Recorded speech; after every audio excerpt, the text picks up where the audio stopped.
বরিশালের হাম পরিস্থিতির খবর জেনে আসবো। আমাদের সঙ্গে যুক্ত হচ্ছেন সহকর্মী কাউসার হোসেন রানা। রানা, সারিকা, বরিশালে হামের উপদ্রব বা হামের যে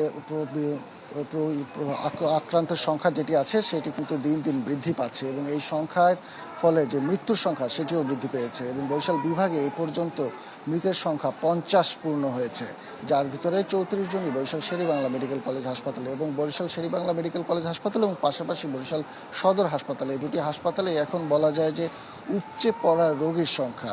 আমি এই মুহূর্তে রয়েছি বরিশাল সদর হাসপাতালে, যেখানে বয়স্কদেরকে ভর্তি রাখা হয়েছে। আপনাকে জানিয়ে রাখি যে বরিশালে যে আক্রান্ত হচ্ছে যারা, বিশেষ করে শিশু যারা রয়েছে, তাদেরকে বেশিরভাগই বরিশাল শের-ই-বাংলা মেডিকেল কলেজ হাসপাতালে ভর্তি রাখা হচ্ছে এবং যারা বয়স্ক তাদেরকে শের-ই-বাংলা মেডিকেল না রেখে সদর হাসপাতালে রেফার করা হচ্ছে। আমি যখন এই হাসপাতালে এসেছি সেখানে দেখছি যে রুমের বাইরে বারান্দাগুলো যেগুলো রয়েছে সেগুলোর দুই পাশে অসংখ্য রোগী রয়েছে।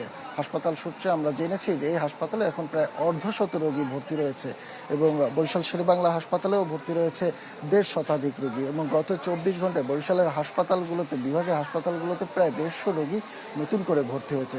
আমরা একটু কথা বলতে চাই যে রোগী যারা এসেছে দূর দূরান্ত থেকে, তাদের সাথে, তাদের স্বজনদের সাথে। আমাদেরকে একটু জানাবেন যে আপনি কোথা থেকে আপনার রোগী নিয়ে এসেছেন, সে কি রোগে আক্রান্ত ছিল এবং কি পরিস্থিতি?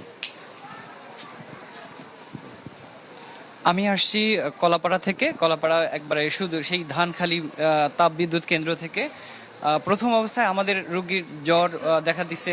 তারপরে আমরা প্রাথমিক অবস্থায় যখন ডাক্তার দেখাই তখন বলছে যে ডাক্তার বলছে টাইফয়েড হয়েছে। তা আমরা টাইফয়েডের চিকিৎসা নেওয়ার পর 2 থেকে 3 দিনের মধ্যেই দেখছি যে শরীরে র্যাশ উঠে যাচ্ছে, এরপরে চোখ লাল হয়ে যাচ্ছে, তারপর জ্বর কমছে না।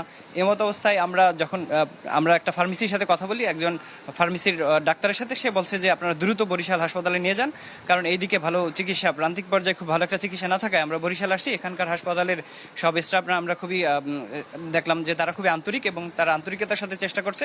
এবং আমরা এখানে ভর্তি হওয়ার পর এখানে যদিও জায়গার সংকুলন হচ্ছে না, তারপরে তাদের আন্তরিকতার ঘাটতি নাই, কিন্তু আমরা চাই যাতে এই হামের বিষয়ে মানুষদেরকে আরও বেশি সচেতন করা যায় এবং প্রান্তিক মানুষগুলো আরও বুঝতে পারে, তারা যাতে প্রপার ট্রিটমেন্টটা পেতে পারে এবং তারা সহজেই এই রোগটাকে আইডেন্টিফাই করতে পারে, তাহলে প্রপার চিকিৎসাটা পাবে।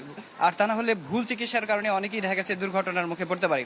তা আমি চাই যাতে প্রান্তিক পর্যায়ে, যেমন উপজেলা লেভেলগুলোতে, যাতে হাসপাতালগুলো পর্যাপ্ত চিকিৎসা সেবার ব্যবস্থা করা হয়। তাহলে আমার মনে হয় এই চিকিৎসা সেবা থেকে মানুষ বঞ্চিত হবে না, বরঞ্চ তারা উপকৃত হবে। ধন্যবাদ। আপনাকে শুনছিলেন যে মূলত উপজেলা পর্যায়ে যে হাসপাতালগুলো রয়েছে, উপজেলা পর্যায়ে যে চিকিৎসা কেন্দ্রগুলো রয়েছে, সেখানে যাতে এই চিকিৎসাটি সুনিশ্চিত করা যায় সেই দাবি জানিয়েছেন এখানে আসা যে রোগী, তাদের সাথে স্বজনরা। তো এই ছিল বরিশালে হাম ও হামের উপসর্গ নিয়ে ভর্তি রোগীর বর্তমান পরিস্থিতি। ধন্যবাদ আপনাকে। নগদ নিয়ে এলো হার নামানা হার অফার।